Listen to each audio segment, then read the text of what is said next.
نون لیگی MNA Chaudhry عابد رضا کے خلاف دہشت گردی کے مقدمہ کا معاملہ قومی اسمبلی میں پہنچ گیا۔ اسپیکر قومی اسمبلی کا سخت نوٹس، محکمہ داخلہ اور IG پنجاب سے رپورٹ طلب کر لی۔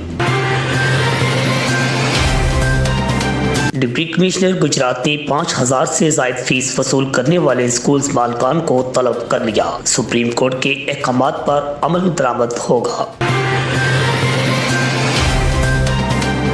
اراکین اسمبلی کی بھی سنی گئی۔ PTI حکومت نے ہر MPA کو 10 کروڑ روپے فنڈز دینے کا فیصلہ کر لیا۔ چیف جسٹس ثاقب نثار کی ریٹائرمنٹ کے بعد جنوری کے آخری ہفتے گجرات سمیت صوبہ پنجاب کا عدالتی سیٹ اپ تبدیل ہونے کا امکان، کئی ججز بدل جائیں گے۔ RPO گجرانوالہ طارق عباس قریشی نے بغیر یونیفارم ڈیوٹی کرنے والوں کو معطل کرنے کے احکامات جاری کر دیے۔ بائیو میٹرک حاضری لگے گی۔ نئی پائپ لائن بچ رہی ہے، آئندہ سردیوں میں سوئی گیس کے کم پریشر کا مسئلہ نہیں ہوگا، چودھری وجاہت حسین۔ ایئرپورٹ تاپ ملو کھوکھر روڈ بھی تعمیر ہوگی۔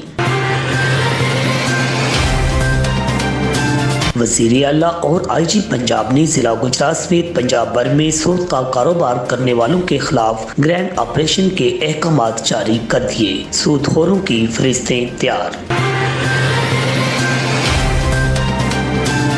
لالا موسیٰ میں ٹریفک حادثہ، باپ بیٹا زندگی کی بازی ہار گئے۔ بین بازار میں چکن شاپ کا مالک شیخ خالد اور اس کا 17 سالہ بیٹا وقار ٹریفک حادثہ میں جاں بحق۔ جلال پور جٹاں سے کالج کی طالبہ کو اغوا کر لیا گیا، خوشاب کے رہائشی خاندان کے خلاف مقدمہ درج۔